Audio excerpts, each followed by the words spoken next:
Hello Virgo, Sun, Moon, Rising, and Venus signs. Kamusta kayo? Sana po ay nasa mabuti kayong kalagayan.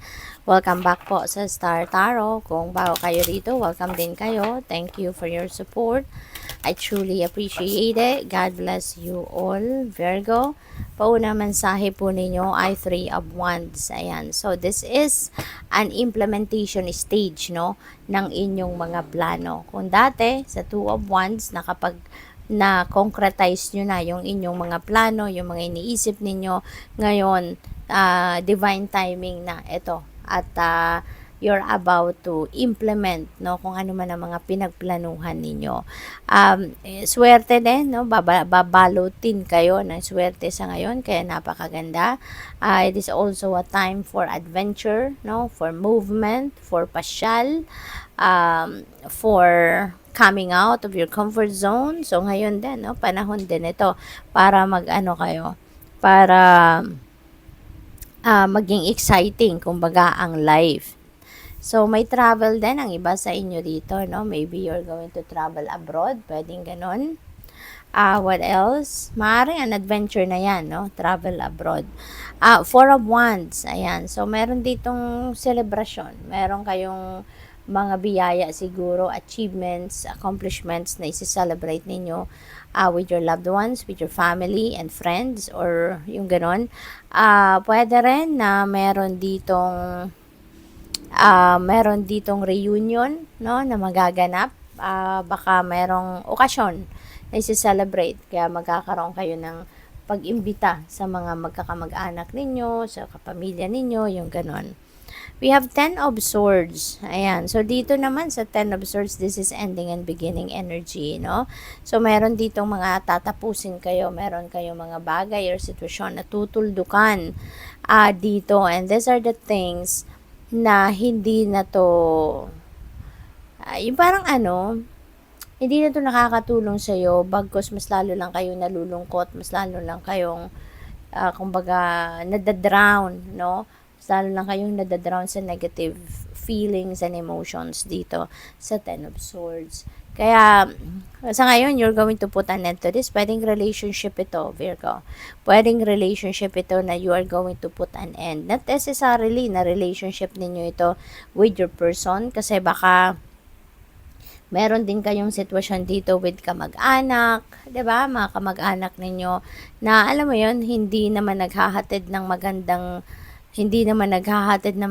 vibes sa inyo, kaya pwedeng tatapusin mo na, you're going to put an end to that relationship with your kamag-anak na puro na lang toxicity or puro na lang negativity yung hatid sa inyo. So, pwedeng ganun. But others of you, pwedeng relationship talaga to romantically na tutuldukan ninyo. You're going to move on from that kasi maaaring hindi ito maganda na para sa'yo. So, what else? We have the Hierophant. Ayan. So, Four of Wands, parang may marriage dito. So, Hierophant is also a marriage card. So, definitely, merong kasalan. No? Merong mag-aasawa dito na magpapakasal na, magsasama na sa isang bubong, yung ganon.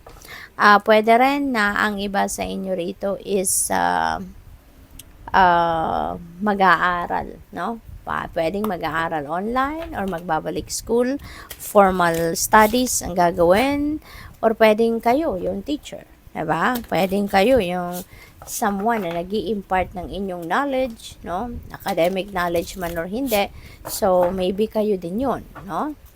So, what else? We have Revelation, Unmarked Trail. Ayan. So, there is something dito siguro na gusto ninyong tahakin na a new path, and that path will be revealed to you, no, by the divine. Pwede rin dito rito, maaring meron kayong dati ng pinagkakaabalahan, tapos maaring you will be given intuitive nudges, signs, symbols, synchronicities that will guide you towards a different path. So, pwedeng ganon, and that will be revealed to you, no? Kaya, be on the lookout for that, no? Mga signs, symbols, synchronicities, pwedeng daanin ng universe yan sa intuitive nudges and intuitive messages, or pwedeng daanin yan sa mga panaginip ninyo, no, na pag-reveal sa inyo kung anong path ang dapat ninyong tahakin na sa ngayon. Reconciliations, ayan, so merong, so siguro sa okasyon na to, sa okasyon na yan, sa reunion na yan, maaring mag-reconcile kayo with someone. Kung sino man yung kagalit ninyo, or kung sino man yung hindi ninyo kabate, whether that is kapamilya or kaibigan, maaring ito yung time, no, na magre-reconcile kayo. Maaring ito yung time na magkakaayos kayo at magkakabate, no? What else? We have bold step forward. Okay?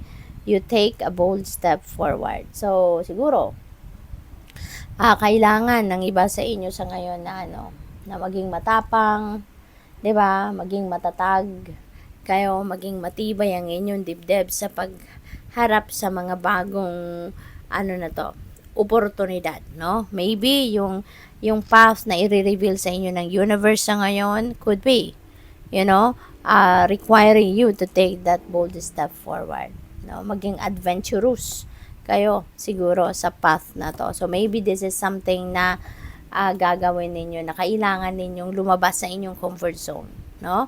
So pwedeng ganon. We have gestation period. Ayan, siguro ang iba sa inyo nagbubuntis, no? Baka buntis ang iba sa inyo rito. Pwede rin ang iba sa inyo rito, baka merong ninunurture na plano, baka meron kayong future plans na pinagpaplanuhan ninyong maigi sa ngayon. Nag-gather kayo siguro ng mga information na makakatulong sa inyo na maplansya, kumbaga, yung plano ninyong ito, you're gathering facts, information, details, mga ganon, na makakatulong sa inyo na mabuo ng maigi, ng mabuti yung planong ito. So, what else?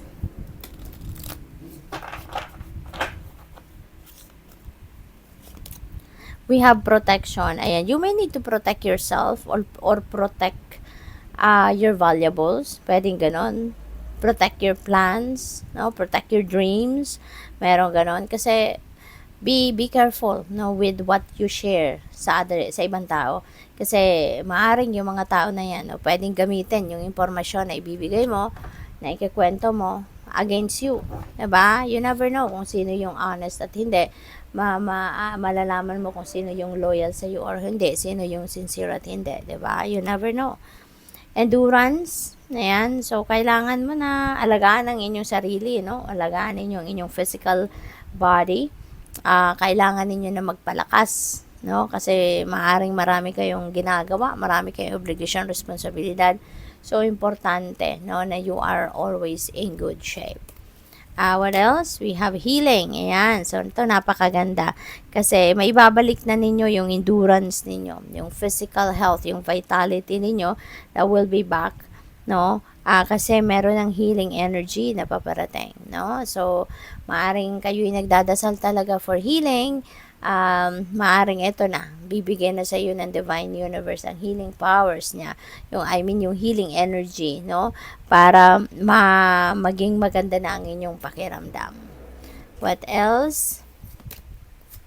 We have repair. Ayan, so this could be relationship na i-repair ninyo since we have reconciliation. So pwedeng maayos, no, kung ano man ang relationship or kanino man kayo merong relationship na medyo nasira, nagkaroon ng lamat, maybe that will be, you will go out of your you will go out of the box, kumbaga, no, para ma-repair ang relationship na to, kaya kayo magre-reconcile, kaya kayo magkakaayos, or pwede rin naman ang yung repair na to is yung katawan ninyo, yung health ninyo, maaring dahil may healing na, so that will be repaired na din, no, maaayos na ang inyong pakiramdam. Good luck. Thank you for watching. Love and light. Namaste.